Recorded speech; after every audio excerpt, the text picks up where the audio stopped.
वो किसान है नहीं है, उनकी फरत देखी है, उनका कुछ देखा आपने? वो सब बिके हुए हैं। अभी हाथ में तिरंगा लिया हुआ है और ट्रैक्टर ट्रॉली पर आ रहे हैं। हमारे यहाँ पे तिरंगा नहीं है क्या? आप लोग इतने दिन से आ रहे हैं कि हमारा किसान तिरंगा लेके नहीं घूम रहा क्या?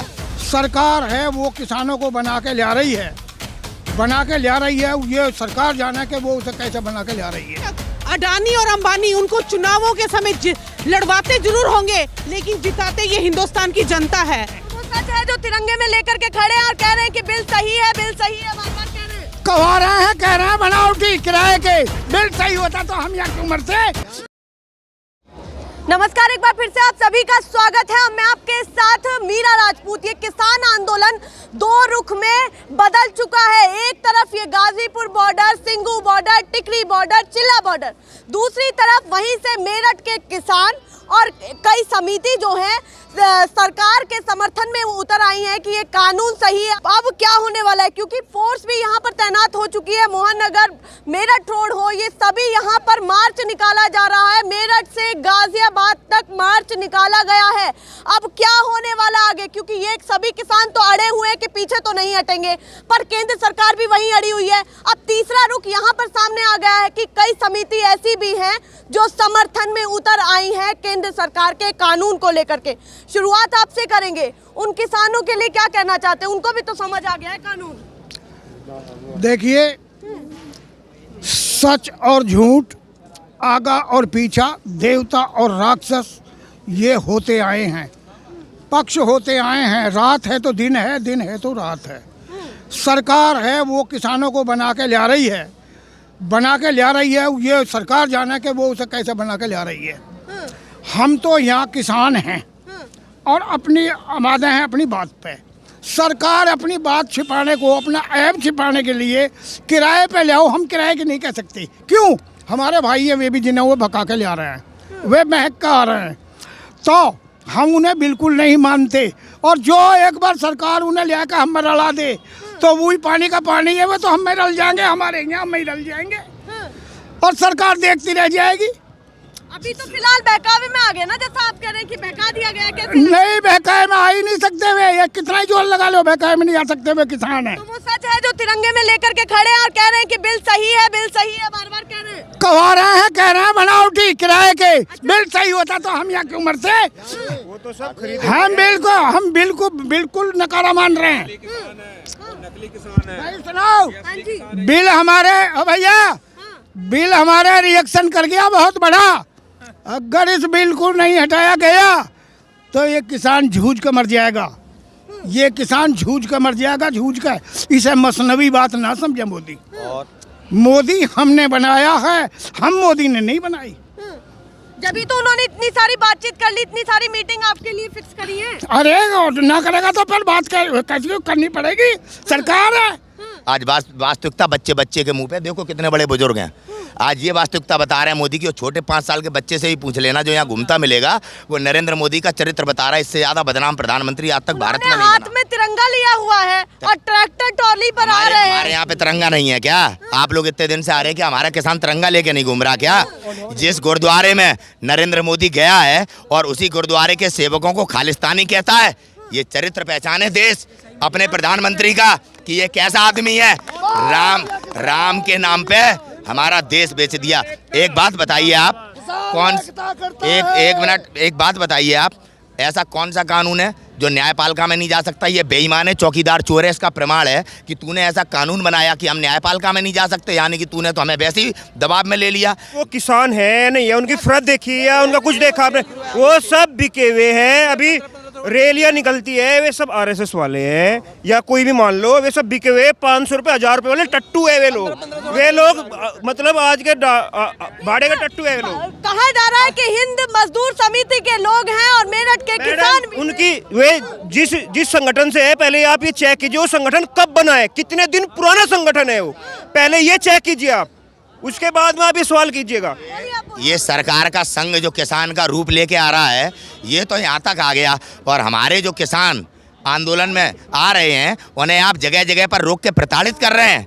आप देखिए ये दोहरी नीति देश का किसान और देश का प्रत्येक नागरिक लड़ रहा है। ये लड़ाई हम किसान है ना, इस देश की 80% जनता के लिए लड़ रहे हैं, आपके लिए भी लड़ रहे हैं। जो हमसे 30 रुपए में चीज़ ली जाती है वो आपको 30 रुपए महंगी दी जाती है। अब इस पर हमारी लड़ाई चल रही है। तो ये बौखला रहे हैं जो बीच में हमारी मेहनत और मजदूरी का जो शोषण कर रहे थे।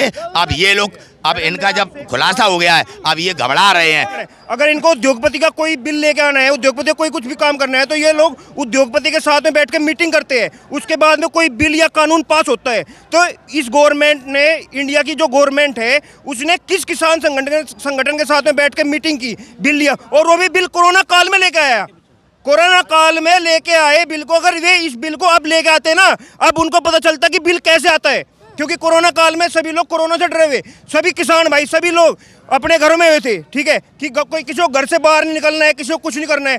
साला कोरोना काल में जो अडानी अंबानी जो भी उद्योगपति है, उनके रुके हुए काम सब हुए, किसानों का कुछ नहीं हुआ।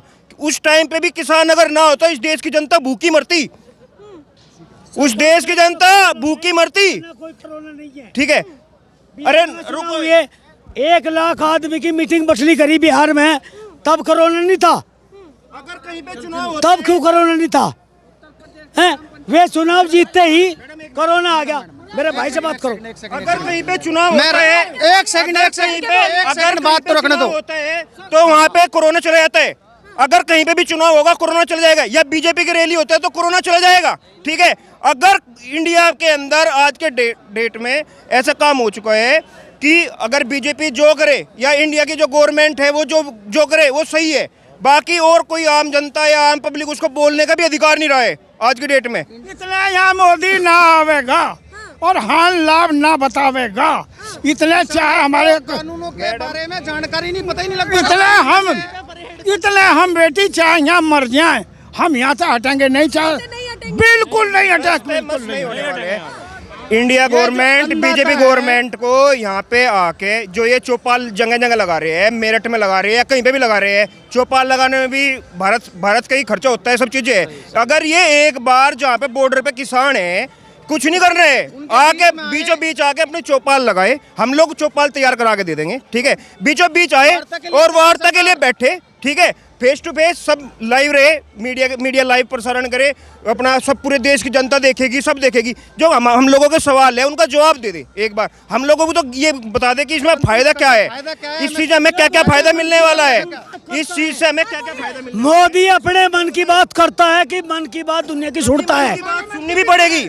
अभी तक उन्होंने मन की बात की है, कभी हमारी भी मन की बात सुने।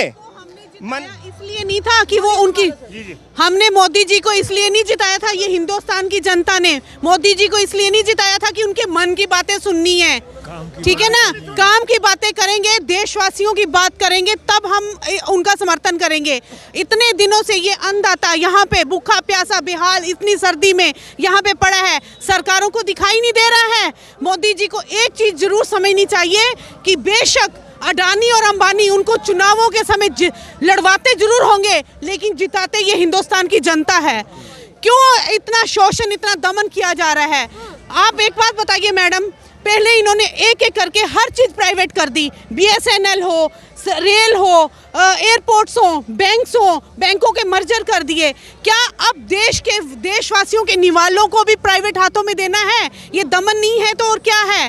अगर ये किसान मंडियां, देश की जो जहां से देशवासी अन्न खाता है, अगर वो किसान मंडियां भी प्राइवेट हाथों में सौंप दी जाएंगी तो इसका आर्थिक बोझ देशवासियों के ऊपर नहीं पड़ेगा।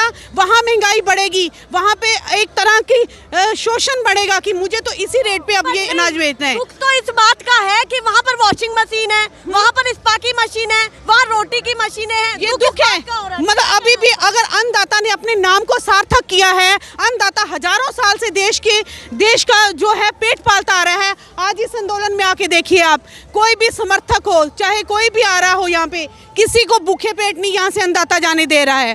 हर एक के लिए सेवा लगी हुई है, चाहे वो कोई भी आए। देश के 2 मजबूत स्तंभ होते हैं, जय जवान और जय किसान। किसान का हाल आप देख चुके हो। इस देश की सरकार ने किसान को सड़क पर लाके बैठा दिया है। इतनी ठंड में सड़क पे किसान आंदोलन कर रहा है, किसके लिए कर रहा है? अपने लिए कर रहा है, ये पूरे देशवासियों के निवाले के लिए कर रहा है। और जवान का हाल आप देख लो, वो बेचारा अपनी ड्यूटी के लिए ठंड में वहाँ सड़क पे बैठा हुआ है। दोनों को मोदी जी ने आज परेशान करके रख दिया है। मोदी जी को ये क्यों नहीं समझ आ रहा है कि देश के देशवासियों का निवाला भी अगर प्राइवेट हाथों में कर दिया जाएगा तो इसका आर्थिक बोझ देशवासियों के ऊपर ही पड़ेगा, क्योंकि प्राइवेट अगर हाथों में जाएगी किसानों की मंडियां तो वहां से चीजें हो जाएंगी महंगी, राशन हो, सब्जी हो, कुछ भी हो, वो अपने मनमाने रेटों पे बेचेंगे। बाहर आके सब्जी और राशन महंगा ही मिलेगा, उसका आर्थिक बोझ देशवासियों पे नहीं पड़ेगा। 100 रुपया सिलेंडर का अभी हाल ही में दाम बढ़ा दिया है। उद्योगपतियों के कर्जे माफ हो रहे हैं, अरबों खरबों के कर्जे माफ हो रहे हैं। उद्योगपतियों के लिए वो अमीर से अमीर होता जा रहा है। देश का किसान अपना एक छोटा सा मामूली कर्जा भी होता है तो पूरा तमाम प्रशासन उसके ऊपर पिल जाता है, कर्जा दो, हार के वो क्या होता है, आत्महत्या करता है, परेशान होता है, फ्रस्ट्रेशन में आता है। देश की सरकारों को किस लिए चुना गया था?